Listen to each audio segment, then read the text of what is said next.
Radio Raheem here with the chairman, Bob Arum.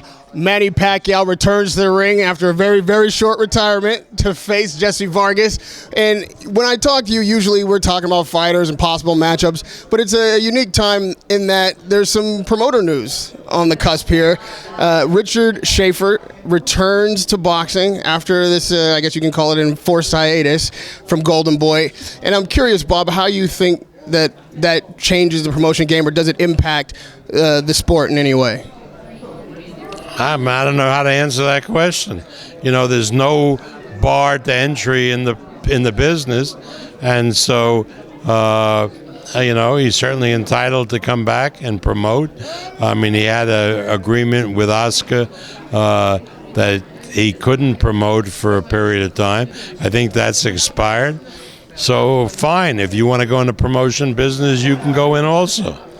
I only ask because there's a lot of conversation online. Fighters and even fans are curious as to how matchups may be affected. Are you willing to work with Schaefer? Is there any issue there? Does it help the sport? Are we going to see better matchups? It has nothing to do with the sport. Top Rank's view is that we will deal with anybody to make good fights.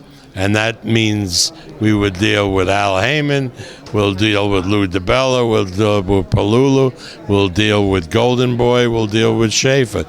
If there's a match to be made, we'll try to make the match. If it can't be made, we won't make it. But not to deal with somebody because you might have had a beef with them a while ago is, to my mind, stupid. Now, the one name that you didn't mention in there, and maybe it's because he doesn't have a big stable like he used to, is Don King. You two are and I realize, but you two are the only guys really, as promoters go, that have weighed in on this election, that have really voiced your opinion about who you support. What did you think about Don King's support of Donald Trump in his speech? I told Don King, and we had a beef in the restaurant after the third debate, because we both attended the debate at UNLV, the third debate, that Don King was a disgrace and a traitor to his race, because how could he support Donald Trump, who was an absolute bigot and very, very dangerous for this country? And I mean it. And, you know, when Don King supported George Bush, I never said a word, because Bush was, you know, I might have disagreed with George Bush on certain policy, but, you know, Bush was inherently a good man, is a good man. But Donald Trump is not a good man. Donald Trump is very dangerous for this country. He is very anti-black. His company, when he was in the real estate business with his father, consistently refused to rent apartments to black people. And Don King is disgracing himself by aligning himself with Donald Trump. Period. End of story. With all that said, would you still be willing to work with him? Of course. It has nothing to do with working with him. But he has disgraced himself, and it's not a laughing matter. It's not a joke. It's something that's really serious. If, God forbid, that man was elected president of this country, it would be the end of the country as we know it. And lastly, on the promoter front, no more so than anyone, even maybe Oscar, you've had a beef with Dana White. And this thing seems to just go on and on forever and ever. Recently, obviously, you had your comments before the Crawford fight about MMA testing and drug testing and them not doing it. And now he's retorted, slanging words your way. He's no longer really running the UFC as an owner. Do you think that that's better for the sport? How does that affect your view of UFC or MMA? First of all, Dana White and myself trade these insults from time to time. I'm not serious about him. He's not serious about it. We have a good laugh about it.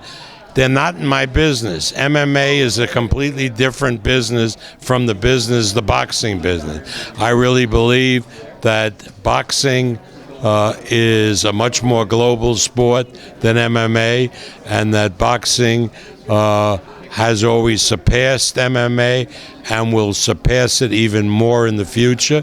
But I have no beef with Dana White. Dana White has done a sensational job with the UFC, as the Fertitta brothers have done, and I give them all the credit in the world.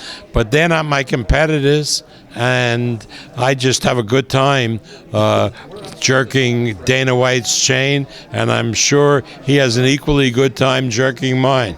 A lot's been said about who treats their fighters better. You've had much to say on that regard. Now that Dana White's not directly in charge of how the fighters get treated, do you think by him not being the owner and just being like a figurehead, the fighters in MMA will be treated better than they have been in the past? I have no idea. I mean, no idea, no interest.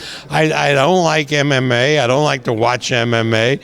I mean, if fighters want to go in MMA, and they go in, and I'm sure the fact that they're competing in MMA means they're satisfied with what they're getting.